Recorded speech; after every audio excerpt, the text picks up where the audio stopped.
Hello, welcome to my podcast. I See You Girl. I See You Girl is a podcast about your story, my story, and her story.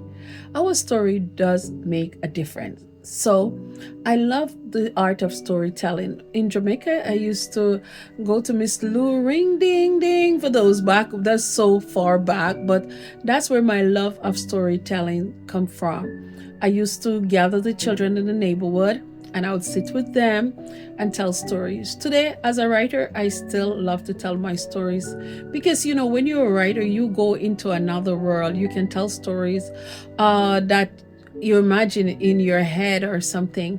So, this story that I'm about to tell you is a true story.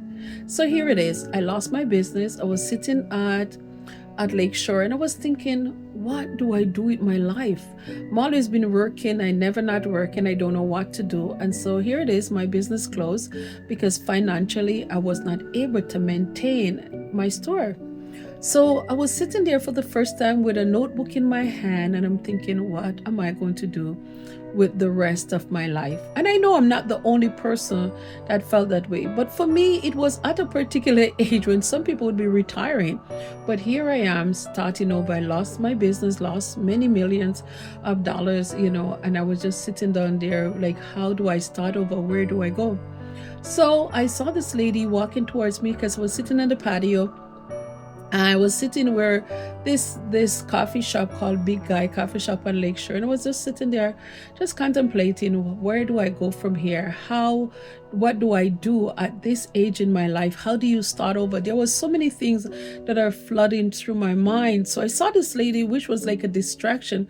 She looked so beautiful. I wanted to tell her how beautiful she looked. And she just walked down to me and she said, I don't know why you're looking at me so far. And I was like, wow. And this is what I get from that. This is my take on it. Sister, my sister, so put together. Everything from the outside say I'm all right. But inside it's a fight. Others see me, tell me how good I look, and how they wish they could look as good as me. But after all, I don't even like me. Sister, my sister, can't you see that me dressing like this is a cry for help, not a cry for style? Someday I just want to die. Sister, my sister, let's keep it real. You two know how I feel. And that was what I wrote from that.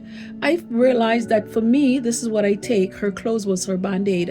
And so sometimes we put on our clothes, we put on our best foot forward, but inside we're still wounded. We're still hurt. And so I figure more or less that maybe that's what I'm thinking. She looked beautiful, but she was not thinking that she looked beautiful because she turned back and said I was staring at her too much and I was about to compliment her. So that's my story and that's my take on it. So that was my story. So now I'm going to share another story. So this story I wrote many years ago. Sometimes as a writer, you write something and then you forget about it and then you go back to it. I find myself this year going back to some of my previous writing that I put write halfway and then you put away. And I find myself now going back to those writing and editing and doing all that. So this is my story. It's called Dana in Jamaica 1994. And the truth of the matter, I wasn't even in Jamaica 1994. But this is just something that come into me and I'm writing from my heart. And it said, Dana sat on the veranda, her eyes roaming the yard and the street beyond. Living in the ghetto was never dull. Something was always happening at the corner. The corner was where life started and ended. Deals are made there. Drugs, gun, gossip, the drama. And even if you work uptown, you pass by the corner on your way home just to catch up. In the tenement yard, privacy was a luxury. You couldn't even go use the toilet without somebody knowing your business. And we all know what that means, eh?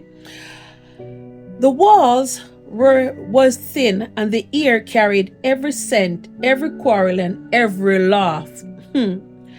There were 4 adults in the yard. Mabel, married to the church, and no man, lived as if she has forgotten what it meant to be young.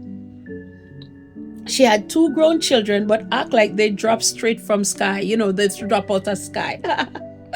And if that she was a virgin, Mary herself. Then there was Pinky, who lived with her baby father and their son. She wanted everyone to believe that that baby was her only child, but Donna no better. The other two were living with Pinky grandmother in Manchester. Ever so often she disappeared, saying Granny was sick, but Donna knew the truth. Donna herself lived with her no good boyfriend Winston, cheating baby father, and their two children, Ricky and Rosie. They squeezed into 2 rooms.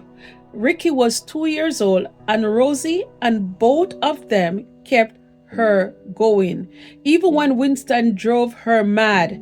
She works uptown, scrubbing floor and minding rich people picnic. It wasn't easy, but guess what? It pays the bill. And there was Jimmy, the yard only single man. Everybody know him as the village rooster. No young girl in the area was safe from his sweet mouth and his fast hands. Can we all attest to somebody like Jimmy?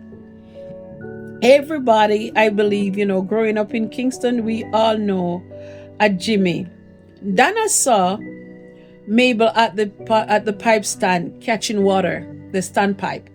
Mabel, she called. You hear, said Janet next door pregnant again? Mabel nearly dropped the pan. Pregnant again, she asked. That girl have no ambition. She dey on one room with that no good for nothing boy, and she a breed like puppy. Can you imagine? You telling me she pregnant again, and then she her daughter, her own mother disown her and the whole litter of grand picking them. Donna leaned closer, lowering her voice. You don't even hear the worst part yet, Mabel eye widen. Worse? Lord Jesus, what could have been more worse? Don't tell me it's not even the baby father one. Who else would have go lie down with that woman? She always smell like she need one proper bath. Can you see what I'm doing to her? Donna smirk. Mr. George from around the road, the one with the upholstery shop, she always there hang out there talking about she's helping him. Mabel gasped. Oh Lord, you serious? Mr. George old enough to be our father? She shook her head. That's a problem with those young people. Daddy issue. She look for somebody to help feed the 4 mouth she already have, and now she have 1 more mouth coming. Mabel balanced the water upon her head and sighed. Anyway, me have to go get ready for work. Let them figure that out them problem on their own. So we're gonna stop there. So this one is called Kingston 1994. I start writing this poem way before I close my business. I love to tell story. So if you have a story and you'd like to share it with me, then let me know. Today, I want to celebrate a woman, a special woman in my life. Her name is Pauline. Pauline has been resilient, strong.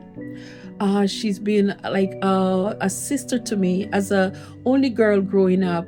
Pauline is that sister that I never had. So Pauline, today I salute you and I thank the Lord that you are a part of my life.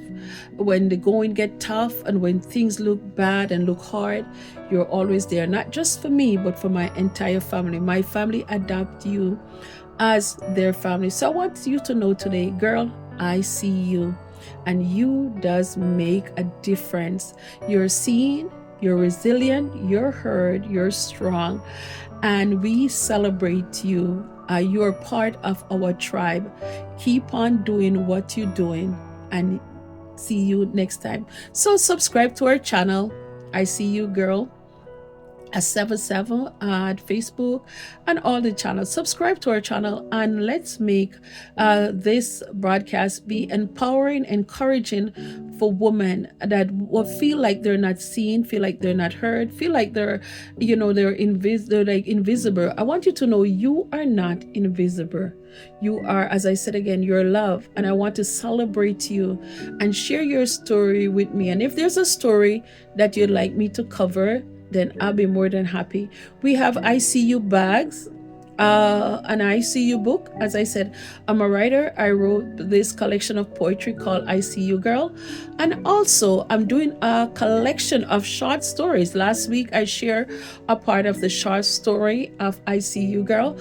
So it's a collection of stories about life. And if you want to share, you want your story to be a part of the book, send it to me at janeticugirl.com, and be more than happy to share and read your story on air. So see you next week as we continue to share your story, my story, and our story.